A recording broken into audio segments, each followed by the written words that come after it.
Had an executive session for the purpose of personnel, legal, and real estate. Now we'll move on to the retiree recognition, please.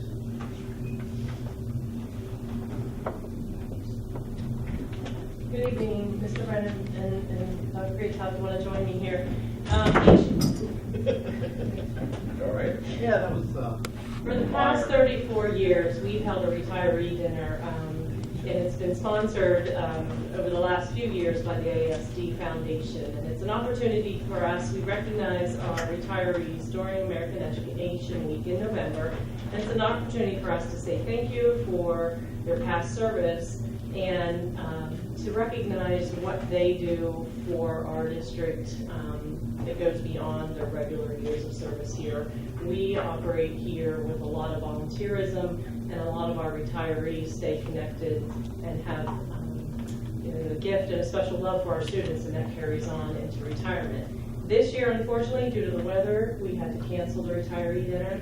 So we were trying to figure out a way that we could recognize these folks and opted to do it at tonight's board meeting. We have one of those with us here today.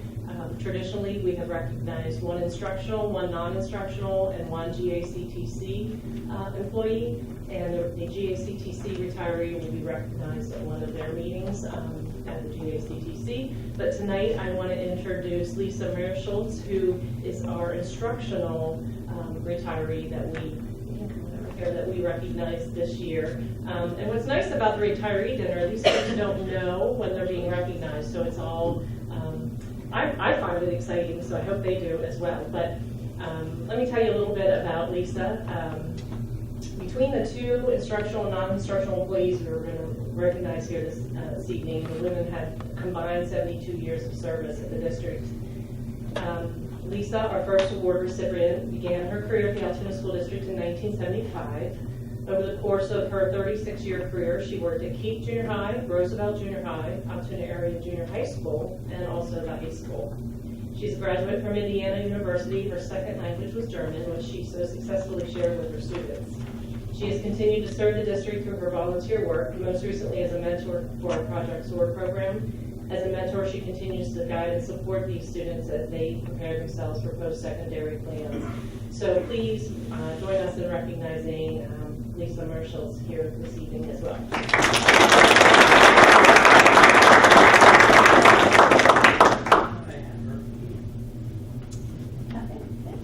I want to talk a little bit, we'll take a quick photo here, Lisa, give me 1 second. Our non-instructional employee who may even be at an event this evening working, I'm not sure. She too began her career in 1975, worked 36 years, 31 years at Roosevelt Junior High School before moving to the new junior high school where she worked another 5 years before retiring. Working as both a clerk typist and a secretary, she was reliable and vital to the offices she served. Becky Heisler is the recipient of this year's non-instructional recognition. She too has continued her involvement at the district and can be regularly seen as an event worker at a lot of our athletic events. So if you see Becky at any of the events, please be sure to congratulate her as well. So we're going to do a quick photo. The next presentation is Dave Scott. Thank you, sir. I'll be very brief. Again, I want to thank you for inviting me this evening to make this brief presentation on the audit. As everybody's always excited about hearing about the audit, so I'm sure everyone's gathered too because of all this work that's coming up. The one I want to go over first is called Financial Statements and Audit Report on Basic Financial Statements. And again, this is the main financial statement of the audit. And again, this is all as of June 30, 2018. Go to page 15 and go to the left, towards the bottom, and you see the snapshot or balance sheet of the Altoona School District at June 30, 2018, and basically the assets, liabilities, and fund balance. And you can see there down under general fund on the left, the fund balance at that time was a little over $50 million. That's where we were at that time. You can also see that we've actually committed for future expenditures about $45 million. And then you go to page 17. This one here is called the Statement of Revenues, Expenditures, and Changes in Fund Balance, but it's really like a profit and loss statement of a business. And and you go to the right under general fund, look towards the bottom, and you see where it says net change in fund balance. That's like your profit or loss. In this case, we're in the red, we went in the red, a little over $1.1 million basically. So again, we lost $1.1 million for the year. However, we ended up having to bring over $2.1 million from the debt service fund. That debt service fund is now totally used up. So if we wouldn't have been able to bring over that $2.1 million from the debt service fund, our deficit would have been $3.3 million. To keep that, it would have been $3.3 million. So that's where we were at for that fiscal year, on June 30, 2018. Does anybody have any questions on this claim before I go on to the next one? Anybody? I might. Go ahead. I'm not sure if it's on this one. On page 12, you have the district future. Hold on. Let me just go. That there, if you're talking about page 12, that's actually your management discussion analysis, and I would refer that to Camilla because she's actually the one prepared that. Okay. And I'm not sure what page it's on. I have one more question. Okay. All our investments are not secured. They are secured. They're actually gotten short. But they're, every investment here is all really CDs, and they're all collateralized. By law, they have to be. So basically, they're uninsured, but they're collateralized by the bank, and they're required to be collateralized. So if it went bad, we'd be You would take care of, yes. Because when I read that, They're all backed up by U.S. Treasuries. Actually. Okay. It's The required way by I law. read it, I didn't think we were. Okay. Okay. Any other questions? Good. Mr. Scott, you know, like, as of now, we're still not sure what we're gonna get from the government, right? You know, like, we get so much every year for school funds, so we're still not sure. You won't announce that until, it's March 8th or is it February 8th? February starts. February starts the process. But he does his budget request, is it March or is it February? In February. February. Okay, that's all. So we have another month. Any other questions? All right, the next report is the schedule of expenditure of federal awards. What this is called referred to as a single audit. And basically, for any governmental entity or nonprofit that has more than $750,000 of federal expenditures, you have to do a comprehensive audit, review of internal control and compliance with laws and regulations. In this case, if you look at page 9, on the right, you'll see where it says total federal expenditures. We have about $9.3 million of federal expenditures in this school district. We've audited 71% of those expenditures in our audit. And again, there was no audit findings in this report, so that was good. The other thing there was, which we do every year, we actually issued a management letter. In addition to this report, we issued a management letter, which gives you a bunch of detail of some issues that did come up during the audit. We call it like a bookkeeping letter, management letter, whatever you want to call it. And I think Dave Francis would be familiar with that because I know the state auditor, he always issues a report. And again, it's just some things that come up during the audit, but we make recommendations, especially for the improvement of internal control here at the district. So at this point, that's probably all I really had to say about the audit. So I'll take any questions anybody has, and then I will go ahead. On page 66, That report I just mentioned? no, the original, the other report. District's proportionate share of the collective net pension liability. Yes. We are at 189 million. Yes, that's what it is, yes. That's your $189 million is actually the school district share of the state piece of the tariff. The underfunded The portion. underfunded portion, yes. That's exactly what it is. So, I have a question on page 32. That just relates back to what I was asking you. Like the last paragraph, that's why I asked if we're safe, because it says that it basically... Uninsured, they're collateralized by pooled, what they are, what you're saying is uninsured, but it's collateralized with pooled investments. Okay, basically. And again, they have to by law. That's what the banks have to. They have no choice.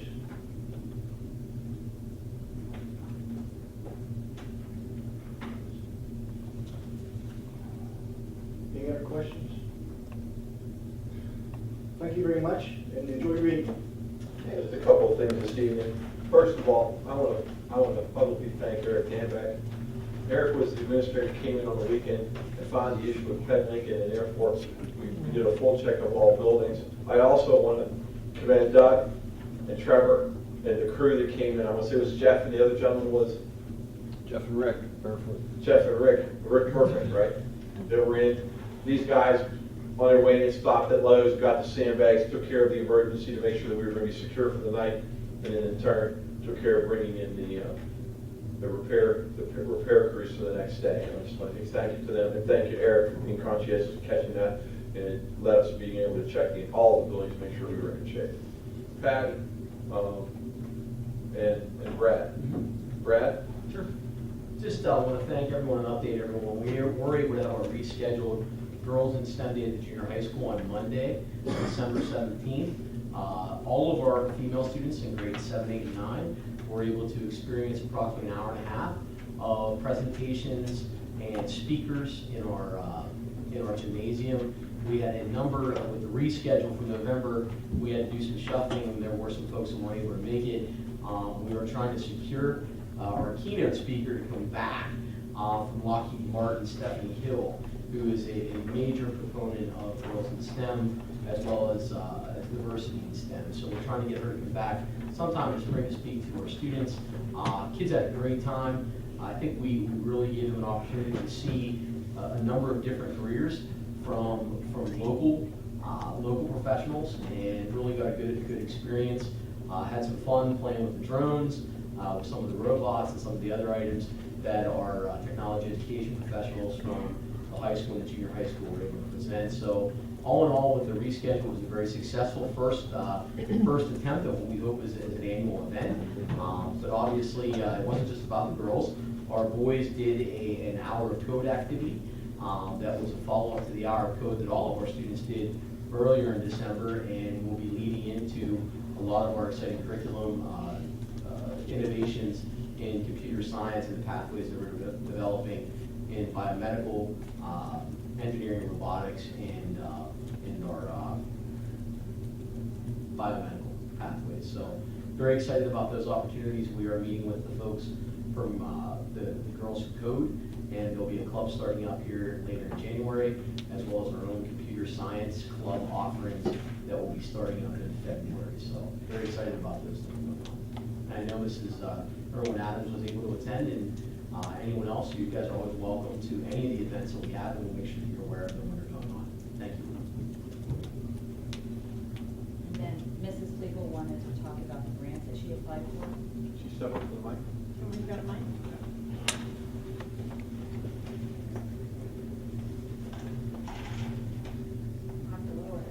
It's fine. Good evening.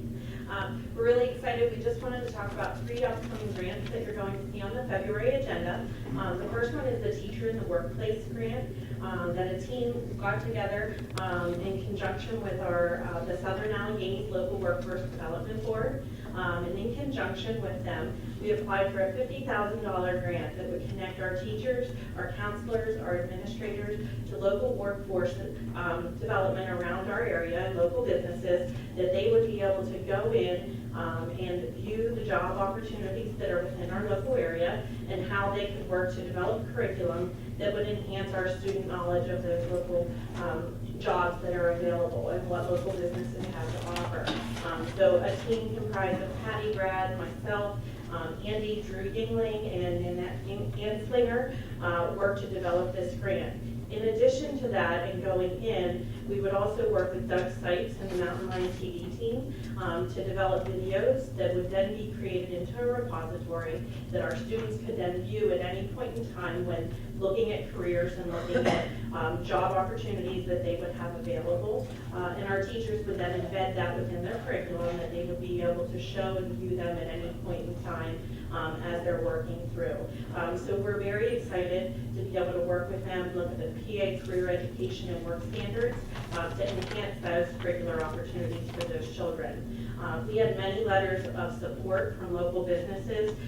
Just to name a few, we had Shoe Fly, the GACT C, Manpower, PA CareerLink, JCOR, and many more. So upon securing the grant, we would then reach out to additional businesses and seek their support to allow us to send in teachers, administrators, counselors to view those options and availability for our students.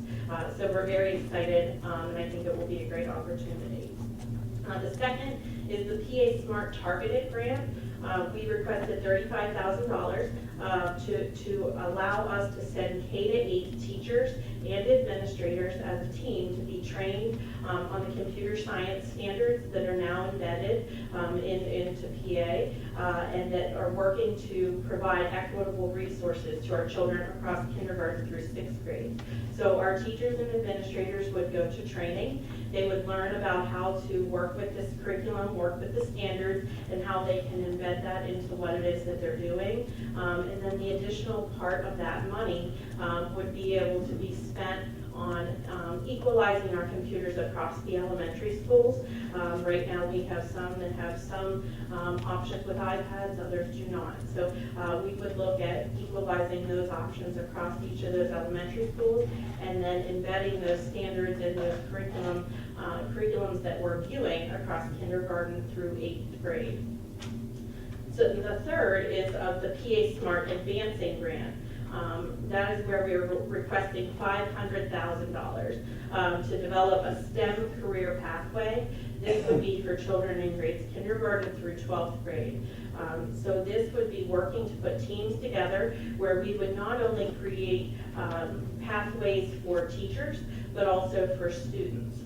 So this would allow us to have more people trained in Google, become Google certified, and then create standards that our teachers would follow and work through with competencies. So they would have a first set of competencies, and then they would be able to develop a second set of competencies, along with getting many more teachers to be Google certified trainers as well, working right within our schools. In addition to that, the career pathways would then be built around those competencies to be able to work with and develop options and pathways for our students to follow if they are interested in computer science and if they are interested in those pathways. So we are looking at for example, Python. We are looking at Project Lead the Way. So lots of entrepreneurship and lots of STEM-related fields that we would be building in once we would secure the grant. So we have lots of work to do. Lots of teams would be coming together. Lots of mapping would be done. But we're very excited about the opportunity. Are there any questions that I can answer that you may have? I just have a question. When you say like K-12 for the STEM initiative, the teachers, like you said, a team, is every student given that curriculum then, or just the teachers that are trained? Like, how does it work, I guess, in the schools? Sure. For the second one, I think we have a lot of development to do, so we would look at K-12 at what that would look like. We have a lot of things in place already, so some of it would be looking at what we have and possibly enhancing, but some of that is still yet to be determined. What courses would it be built into? Would all teachers deliver that curriculum, or would it be in one class? So I think that's kind of what you were asking. So a lot of that's yet to be determined. Right now in elementary, we have all of our teachers working through and doing those STEM lessons, but we're looking to enhance that more than 4 times a year. But we would certainly develop that at that time. Thanks. Any other questions? Do you have any like specific career pathways in mind? Like their end goal is to become a nurse, or their end goal is to become a programmer or whatever? Yeah, so part of the grant development was to look at areas within Altoona and within our county to look at, what are areas that would be upcoming and what are areas that we would be looking to fill jobs in the future. So that was part of the research that went into the grant piece. So, we're looking at some of those pieces and also working with local businesses to find out what their needs are. So right now, it's still in the early stages, so we're getting some of that research done to develop the grant, but then we would certainly be looking at that to then define what each of those areas are. Any other questions? Computer science is a major initiative at the state level, so that's one of the areas that we're looking at. We actually met with a group last week to look at partnering with local computer scientists and software developers on working with our teachers in the classroom to look at how we can partner with them on an instructional basis at all levels, beginning in elementary all the way up to secondary, to develop a pathway where it's increasingly preparing them for those opportunities in post-secondary education and career, college and career ready. Three we focus on in the grant were computer science, the engineering design, and biomedical, which are, if you look at projections in the Blair County area, those are three high need areas in the next 10 years. And the other step is we're also coordinating with Penn State Altoona, with Mount Aloysius, and probably with St. Francis, to talk about how our program feeds into their program, as you're talking about associates in STEM and or advanced degrees in medicine, etc. So we're trying to put the entire puzzle together, K-16, so our kids have a full range, whether they decide to graduate high school and go into the workforce, graduate high school and go on to another technical degree, or to graduate high school and do a full college route. Thank you. And I was out Christmas shopping and ran into a retired lady from Bellwood, and the conversation went along, and this led to that. School came up, and it was interesting because she was able to cite specific board members and actually quote them as far as what they've said, what their positions are about things. And by the end of the conversation, it was almost like she tried to reflect on how what happens in Altoona can affect all the surrounding communities, and kind of lead it a little bit to say, get the information out there so that people know what we're doing here and they understand how it might affect them. And so I just figured I would take a moment to encourage all the administrators and all the people on the different building levels to try to reach out to families and let them understand as much as they can about what their kids are learning in school and what we're trying to accomplish with them. So that's all I had to share. Athletic Council. Well, we've had some, the last board meeting was still clear. Okay, and I'm not saying Mr. Riccio, so. He is in the girls' basketball, his first girls' basketball game in the field house. All right, Central Blair Rec, Wayne. The one that I did want to bring everyone's attention on was for the event in the paper, was the 10th annual Stevens Classic dinner and auction, which was a great night. We're scheduled, it is scheduled for February 23rd, Saturday, it's the very home at 5:30. Steve Flowers has been chosen as the 2019 Respected Citizen, Respected Citizen Award, and the featured speaker that night is Rocky Blyer, the running back of the Pittsburgh Steelers, who in the past has been an amazing speaker and has a great message. So, kudos to Central Blair for putting that together, and hopefully everyone supports by that night. That's all. What's that date again, Wayne? February February 1st. 23. 23. February 23rd at 5:30 in Bavaria. And can anyone attend? Yes. With a ticket. With a ticket? With the ticket. Goodbye. All right, so we'll move on to education. Okay, well, I wanted to say kudos to Brad and Lori and the team for pulling off the modifications for the STEM curriculum, or the STEM Day, Girls in STEM Day. And I also wanted to say right before right before break, the elementary schools did is it one book, one district? And so I'm assuming all the elementary schools had an event that you could attend. Kelly Klauser invited us to Ebner, and I had a really nice time doing her students' projects. And I also obviously went to Baker because my kids are there, and so I saw their projects. But it was a nice event for the community.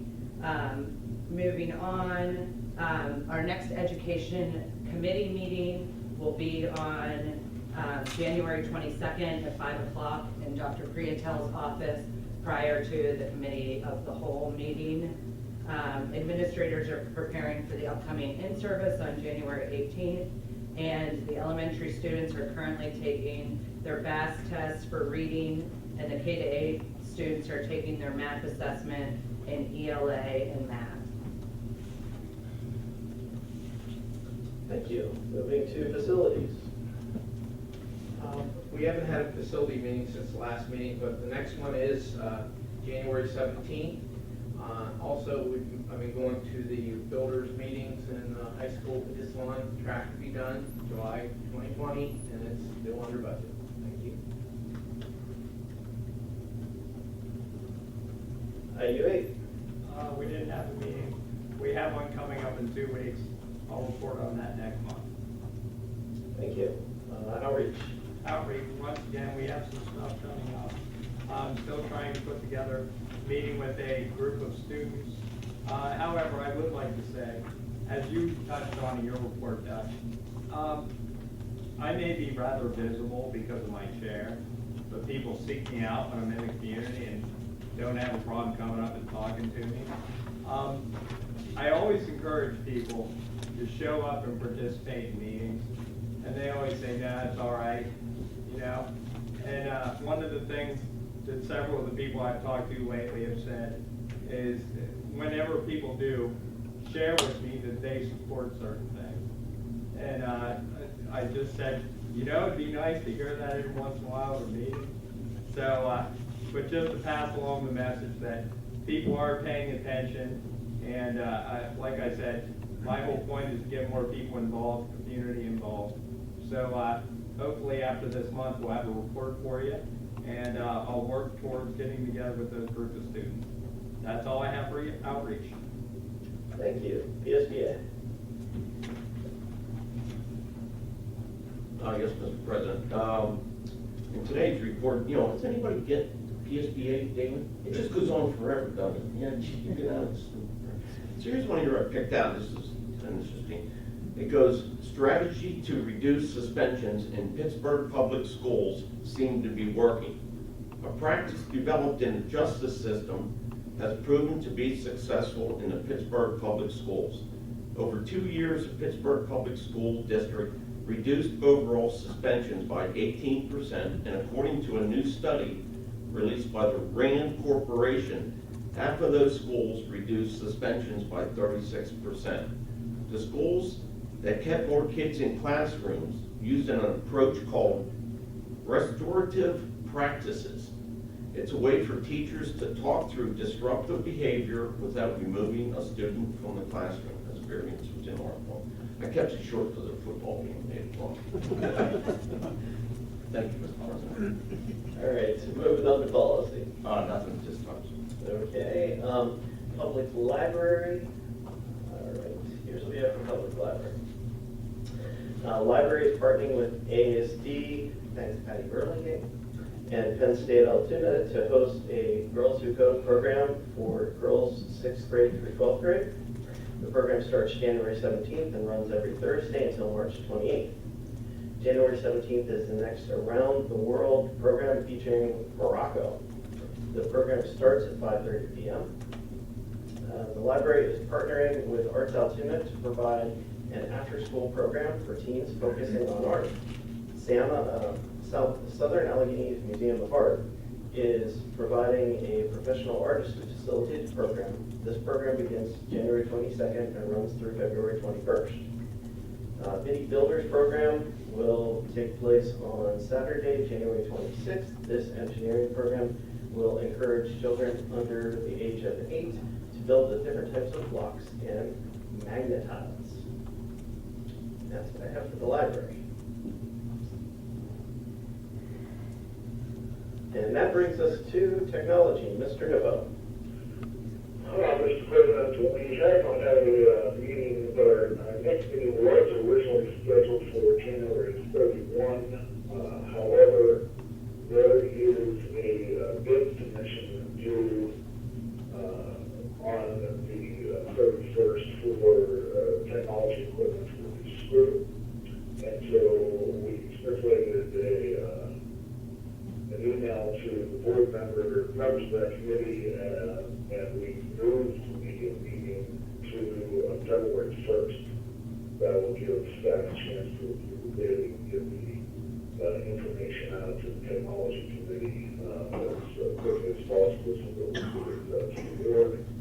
So that meeting will be February 1 at 3 o'clock, and I believe that announcement went out possibly today for advertising. That's all. Thank you, sir. Moving on to our student representative. Good evening, everyone. As you may know, students and staff returned back to school last Wednesday after a 12-day break. And upon their return, the drama club started rehearsals for its spring musical, Little Shop of Horrors, which will be performed in early April. If you don't know the show, there is this large man-eating plant in it. And as a key part of the show, the Art and Public Places classroom has been working with an educator in residence. He's an artist named Adam Swartz, and they're helping, he's helping the students create the puppet that will be used in the show. This experience is being funded by the AASD Foundation Educator in Residence Grant Program. Winter sports, including indoor track, girls and boys basketball, wrestling, gymnastics, and swimming, have all kicked off their seasons at home and away at matches and invitationals. Today, the girls basketball team takes on Hollidaysburg, as Dr. Priatel said, and the boys face Hollidaysburg tomorrow at Hollidaysburg. This is the basketball game. Winter Keystone testing, as well as midterm week, began today. The district orchestra, jazz band, and chorus will be selected this month. There is a teacher in-service day on January 18th. This makes up for a day when school was canceled due to weather back on November 15th. Additionally, students and teachers will have off school the following Monday, the 21st, to commemorate the life and legacy of Martin Luther King Jr. That's all. Second? Thank you, Mr. Francis. We'll go down the list here.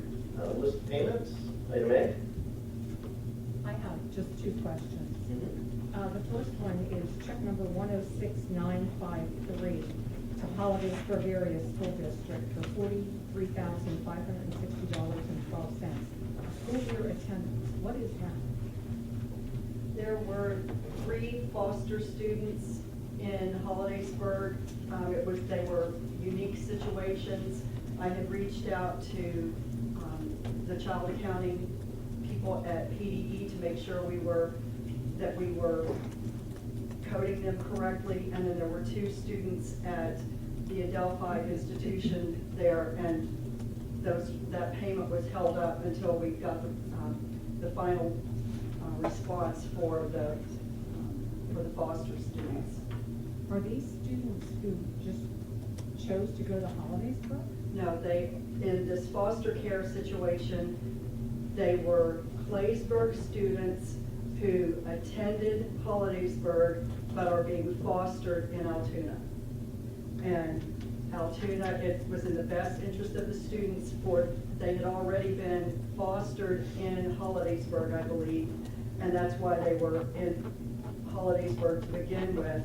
Then the foster care switched to Altoona, and under the new foster regulations, it is to keep the children in as the least disruptive setting. They normally would have come to Altoona because that's now where their family is, but everything is already so disrupted for them. They're trying to, and Brad's our foster liaison, so you can chime in at any point. You hit the best interest determination is what determines where the students actually attend school. And we work with local agencies, we'll work with children, youth, and families on coordinating transportation. We did that, I don't remember about this time, 2 years ago, we did a memorandum of understanding with them in terms of ride sharing. We work out ride sharing a lot with districts where there's residential issues. We have a number of students that are being fostered in Altoona that are attending Hollidaysburg, and vice versa. We had a number of students that were attending attending Altoona that are being fostered in Spring Cove and different areas. So it depends. It depends on their status as to whether they are homeless or fostered. Typically when they're fostered, there is a safety plan in effect, and we're working with local agency CYF to do a best interest determination on that. But typically, when we're traveling large distances, we've had students that have been placed in Tyrone, we've had Altoona students placed in Alexandria, Mount Union, where we've had to transport those students to Altoona if it's determined to be in the best interest, as Camille said, least disruptive for that student. So it is common. And this is for foster students only. If it was a non-foster student and the parent wanted, if they lived in Altoona and wanted the child to go to Hollidaysburg, they would have to pay Correct, tuition. absolutely. But because it's a foster child. Foster or determined to be homeless. Homeless is another situation where you do a best interest determination for that student. They can be homeless from Hollidaysburg, but living in, we had a couple students last year that were seniors that were fostered in Claysburg, they're actually in the King area, where we were transporting them to and from that area every day. When we do a ride share, we always try to work out the least expensive way to do that. We ride share with other districts. We trade services. I know we work with Susan a lot when we've had some situations where we're already doing a run.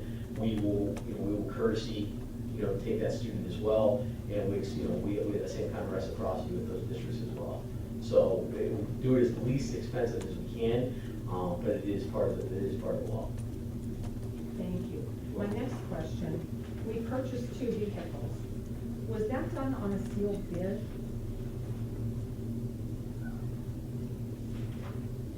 The bid was not a sealed bid, but I did obtain multiple bids on those vehicles. Okay, so it had to be bid out. You couldn't just go choose where you, because I was just curious why we went to Tyrone. I'm sure those vehicles could have been purchased in Altoona School District. Yeah, and I used a dealership one in Hollidaysburg, one in Altoona, and one in Tyrone, and Tyrone had the best. Thank you. That's it. All right, any others on the list of payments? No. Fire away. Just one, page 4, check 106933 software. Tell me what that is.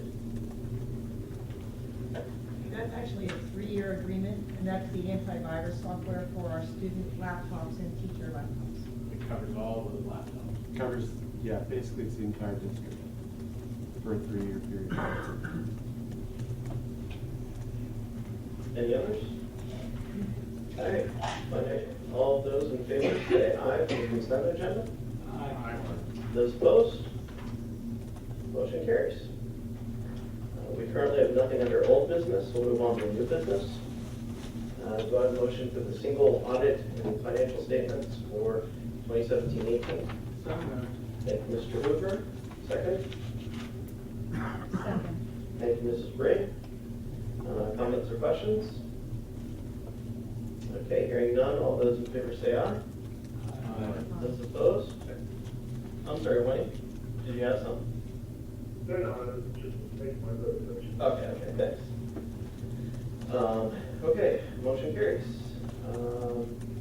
Item B, approval of accelerated budget opt-out resolution certifying tax rate within inflation index 2019-2020 school year.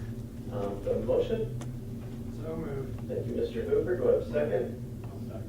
Thank you, Mr. Segler. Any comments or questions?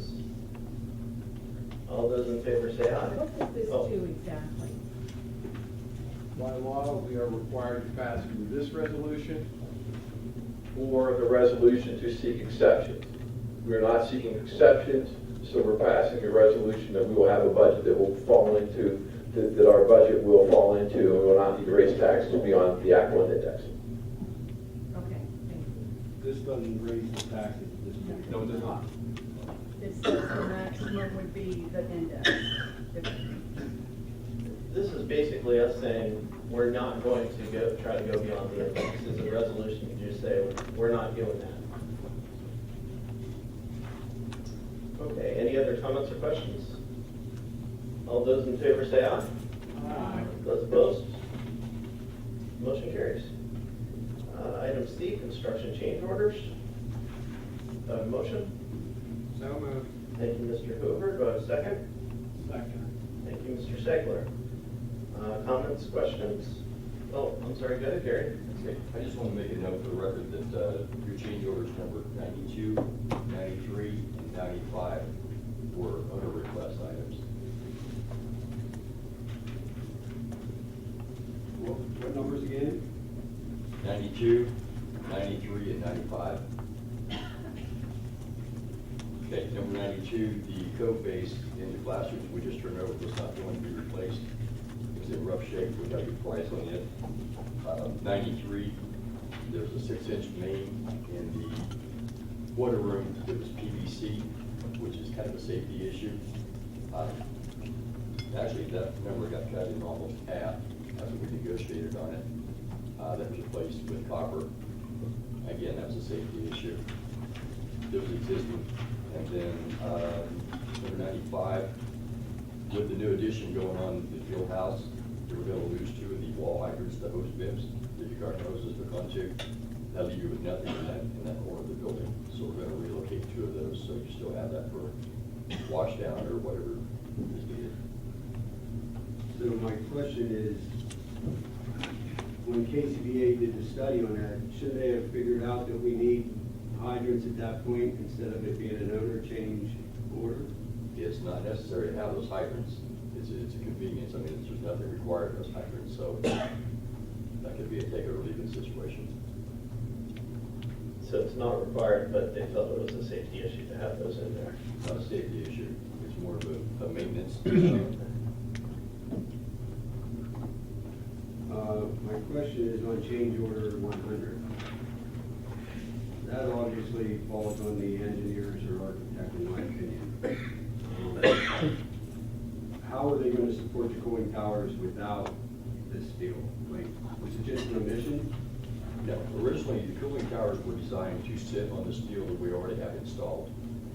Because of the configuration of the cooling towers and what was specified, there's a drain line underneath those that has to go out, and there was no way to access those once it's set down on the steel.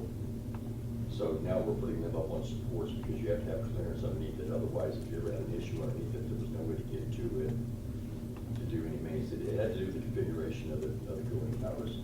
So who chose the cooling towers that we're going to use? Under the specifications, you usually do proprietary. There's 2 or 3 companies listed, and then it's up to the contractor to pick the one they want to use and submit that one. So that was apparently reviewed and approved by KCBA or more engineering. Right, so at that point, they should have known that this steel that we have in place isn't acceptable, is my point. I can't answer that, sir. But the steel that we already installed didn't have to be removed. This was just an addition to. No, but it's a $30,000 addition possibly. No, I understand. And again, we think that $15,000 number for the labor is. Right, I know you went high, but. And change order 98, was there a mess up there? Now, that was something that was actually picked up by the detailer as we went looking. They asked the question, said, hey, really, shouldn't we have a step there? And on second thought, if they went back and looked at it, said, yes, we probably need to add one. So that was one of those situations that's turned out. But you are keeping track, as always, for us, so at the end. Yes, sir. Well, So what, my question maybe is for Dr. Freetown, why does KCBA not show up and take the heat instead of Gary always doesn't take the heat? I can have KCBA here. The reality is we're keeping our running tally of these issues, and if it rises to the level where we have a case to deal with it, we will. That's just, at this stage of the game, it's a switch out that we need to take care of to keep the project moving. I understand where you're coming from. We're gonna look at this whole piece, and if there's an issue. Well, at what point, you're saying at the end of the project, we go to them and say, hey, we feel you owe us this money. I think that there should be every 6 months or every 8 months we review some things and have our argument with them, but that might not be the case. I've never been through a building project, but it seems to me if you just keep letting it tally up, we're the ones who are going to lose in the end. The issue with change orders comes down to what is above and beyond versus what is caused by, and therefore it was designed one way, it was spec'd, it was completed, and now we have to redo something and it incurs a cost. At this point in time, the vast majority of our change orders have been additions to cover omissions, not changes to correct problems that were created by bad design. The emissions is KCBA's fault, but they say they're not charging us engineering fees, correct? You know that? No. They're not charging us for any of the re-engineering, no. Not that I'm aware of, but I'm not privy to their contract with them. All right. Sorry? I'm just gonna bounce back to 11, because I kind of agree on this one. Whenever they designed that cooling tower, so were they designing it where there was just no access to that, or, I mean, why would they do that? My understanding is the earlier cooling towers were set up differently. They set up higher. Okay, this one's set right down on the steel. So, and then there was an issue with sealing off the curbs, the steel that that's set on. So there's potential for not getting good seal around them and not having any access underneath them to service them or repair. So were they changed then? Like were the actual, The design on the cooling tower was different than what we've seen in the past, is my understanding. But again, this is not my strong area. And I'll be happy to get some more explanation if you'd like. all right, I was just curious how they would not see that one. Yeah, that's one that got kicked around a bunch of times, trying to figure out a million ways, different ways to change order, and apparently there's no other way. Okey-dokey. Okay. And again, like I said, I'll be happy to get you some more information if you want, if I get a written explanation. PCBA. Yeah, that would be great. Okay, I'll get that for you. Yeah. Does anybody else have anything for Gary? Well, just don't take anything that I ask you personally. I don't. Okay. I guess I just have a follow-up. So when we go back to KCBA at the end to try to, settle all these, is that what Reynolds does for us then? Reynolds will be directly a part of that. And what is, if it's an addition, meaning if it wasn't in the original bid but has to be added, well, we would still have to pay for that whether it was in the bid or not. If it's a mistake on the part of the design, which incurs a cost, then that comes back to us having some form of legal action, because now we're paying for something to be done twice. But Reynolds does not fight for us. I asked that before. They do not have a contract for KCBA. So they present it to us, and we have to use our attorney to fight. We would use Carl Miller, yes. Right. Yeah, but we present as much information to you as we can as far as tracking the record. Right. And then just keep in mind, we're not, as Reynolds, we don't just rubber stamp change orders when they come through. There are quite a few battles that go on behind the scenes. Oh, I believe that. Where we disagree. And again, you guys are our clients, so that's where our priorities are. It's not appeasing the architect and the engineers. We're definitely thankful, because there was some discussion as to whether or not we needed a manager for what you guys do prior to this. And I'm glad, because the things that you guys pick up on, a lot of us would never know. It's a case of pay me now or pay me later. Cheaper's not always better. All right, well, thank you very much. Thank you. Great. Item D, capital project list of payments. Any comments or questions? I think I've asked this before. The risk management, is that, do I have that defined again? Why we pay that?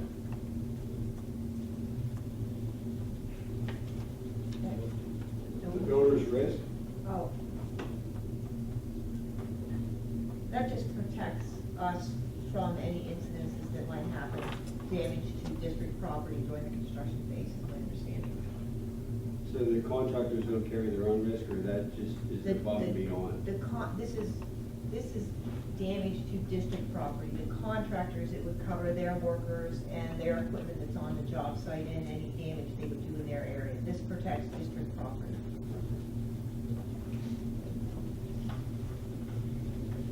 All right, any others? Was the appraisal services, was that advertised? It was not. Okay. Thank you. All right, we'll go ahead and move on to voting. I'm sorry, go ahead, Camille. Did we have a motion? Oh. We'll know, but let's be safe. Can I have a motion, please? So moved. Thank you, Mr. Hoover. Can I have a second? Thank you, Mr. Stegler. Alrighty. Okay, so does anyone need anything pulled out, or do you just want to vocalize? Alright, we'll go through the roll call, that way it's a little bit easier. And this is for Capital project list of payments. all list of payments, okay. Mr. Segler? Yes. Mr. Francis? No. Mr. Hippo? Yes. Mr. Hoover? Yes. Mrs. Irwin Adams? Yes. Mr. Johnston? No. Mr. Cruz? No. Mrs. Breen? No. Mr. Brennan? Yes. 5-4. Alright, capital reserve list of payments, can I have a motion, please? So moved. Thank you, Mr. Hoover. Need a second? I'll second. Thank you, Mr. Segler. Comments or questions? Okay, all those in favor say aye. Aye. Those opposed? Opposed. No. Okay, that would be Mrs. Breen, Mr. Francis, Mr. Cruz, and Mr. Johnston are opposed. And the motion carries. Moving on to personnel, can I have a motion, please? So moved. Mr. Hoover? Need a second? Second. Thank you, Mr. Francis. Any comments or questions? Go ahead, Mr. Johnston. Mr. President, I'd like to abstain from G1C. I'll explain why. Okay, Mr. Johnston will be abstaining from G1C because it's his wife. So, all those in favor? Say aye, please. Aye. Those opposed? Motion carries. Okay, retiree agreement, can I please have a motion? So moved. Thank you, Mr. Hoover. And a second? Second. Thank you, Mr. Francis. Comments or questions? All right, all those in favor say aye. Aye. Those opposed? Motion carries. Roof repairs, can I have a motion, please? So moved. Thank you, Mr. Hoover. Second? Thank you, Mr. Francis. Comments, questions? Comments? Okay, thank you. Doug, can you step up and walk us through where we are with this process?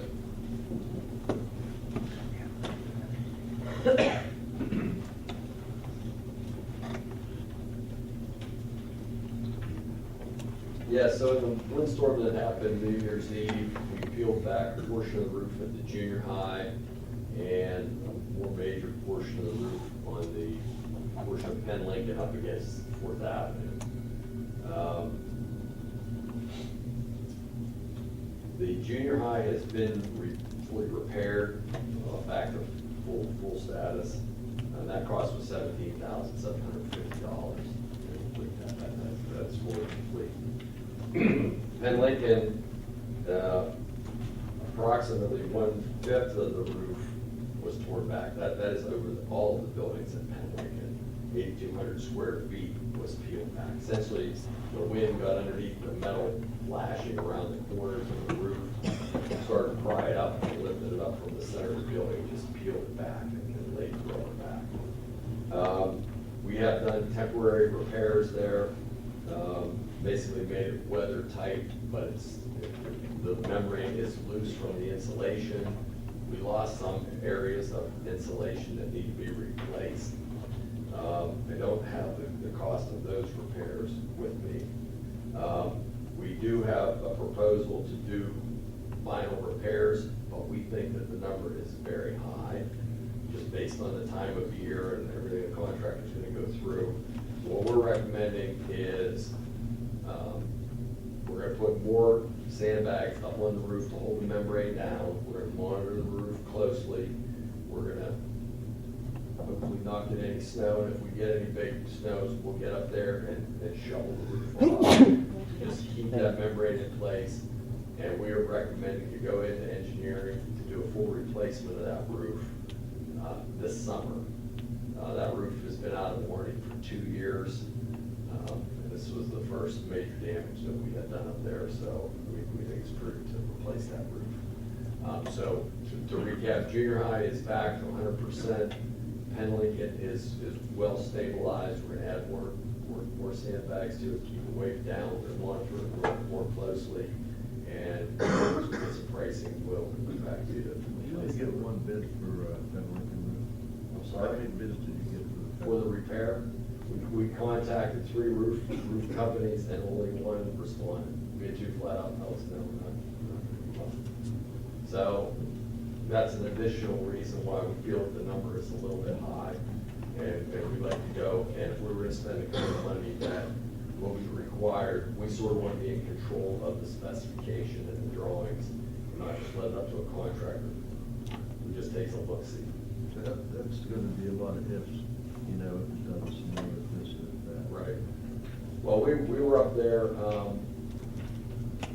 Friday morning, after the contractor had been there and pulled the membrane back into place, and they had basically screwed it down along that perimeter with what's called termination bar, and with the added weight of the sandbags, it looks pretty good. I'm pretty conservative, and I don't want to be up there with the roof half torn off in the middle of a blizzard. So if I wasn't happy with what I saw, along with Trevor, who is our roof expert, used to do it for a living, I would be recommending that we take this option to repair it now. So I think it's prudent to keep an eye on it. If the wind picks up, we've been very fortunate this year. We have not had as much wind as we normally have in November and December. So yeah, there are ifs, but I'm pretty happy with the temporary repairs that were made. Is the insurance gonna cover replacing that roof? The insurance inspector adjuster was there today, actually. Trevor tells me, Trevor worked with him, and he said that he has a construction background. And he looked at it, his gut call was like, yep, definitely wind damage, and that it would be covered. Now, of course, we have to wait for the paperwork to come through. But not for the full coverage, or just for the part that was damaged? Well, I think we'll be able to submit both of those, right? I think that was the emails that were coming for both. Yeah, not for the full amount, only for what you would pay to repair that portion of the roof that was damaged. Do you have any idea of the amount that would incur? Well, the price that we have in hand right now is $125,000. And that's just the repairs? That's just the repair for 20% of the roof. Okay. So they would pay that portion of it? Less than our $25,000 deductible. Correct. For the combined? That's how No, it's they should pay some of the junior high. But the deductible will be combined? Yes, It's my one deductible, deductible. it's one event with 2 roofs in one event, yes. That's how they submitted it. Yeah, we had an incident at work like that, and that's how we handled it, one deductible. We haven't heard the final, we haven't had the final outcome on that, but they felt confident that they would accept that. So if I understand you correctly, so you're gonna suggest that we get a new roof for Penn Lincoln? Yes. Just real quick, how long will it take them to do the roof whenever they actually do it? We did one at Penn, called Heights, in 2015. We had a decent summer that year, and it took them about 2.5 months to do it. So it's most of the summer they'll be up there. But we'd like to get you on the front end of the construction season. So we have them all lined up, get better pricing. And, you want to be your first line in line, not the last line in line. So it doesn't. Anyone else? Okay, thank you. The junior high is $17,750. I don't know that I have one for Penn Lincoln. This number that I gave out was the number for the total repairs at Penn Lincoln. Right. adjustments when the insurance company put that back in the capital reserve. Yes, correct. Thank you. Okay, so just to clarify, the motion is to pay for the expenses up to date until they're repaid to the capital reserve. So moved.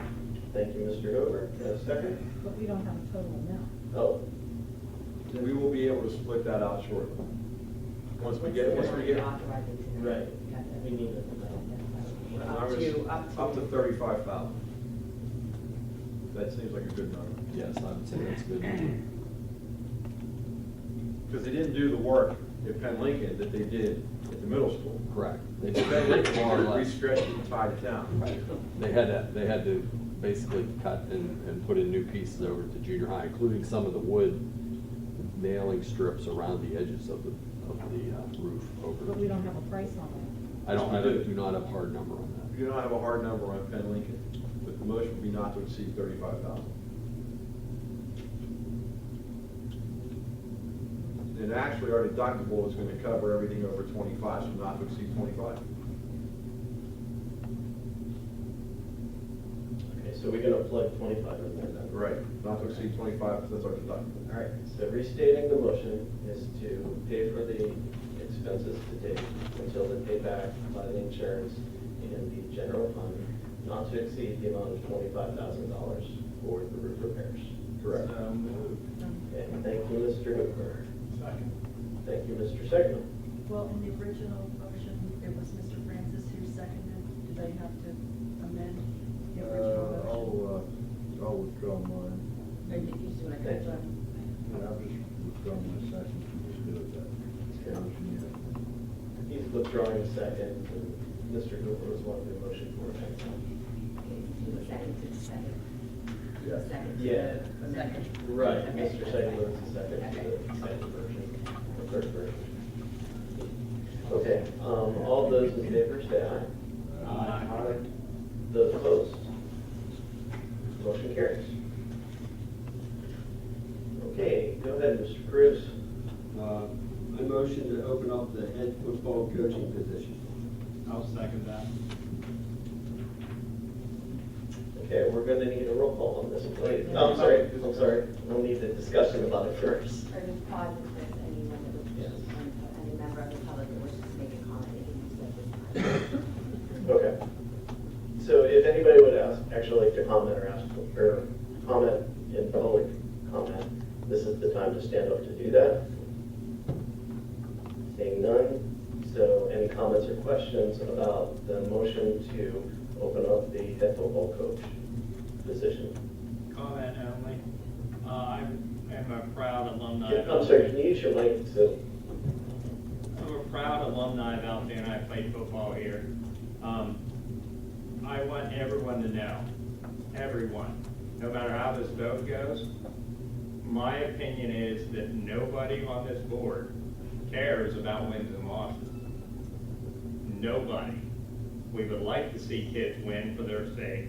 However, what we are most trying to get is raising positive, productive members of society who are going to learn positive things from the program and look back at it with positive thoughts.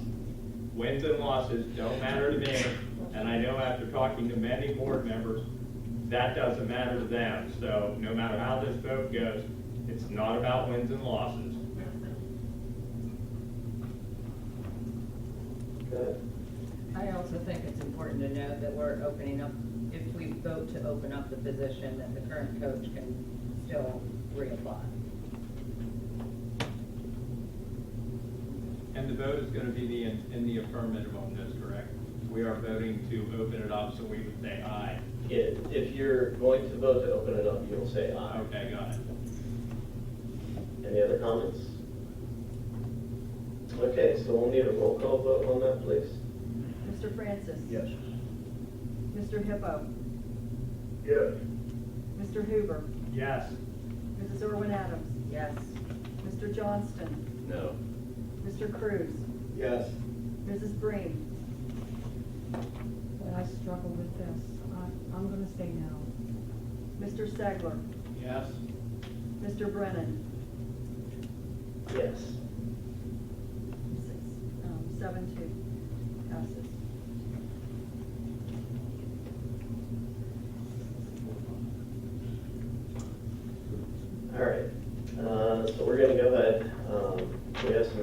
information-only items. Does anyone have any questions about those? Okay, other comments, employees union's response? Go ahead and step up to the mic, man.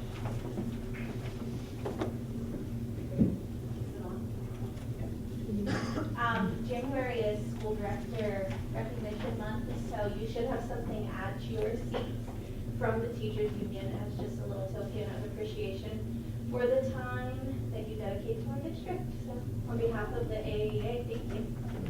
Thank you. Thank you.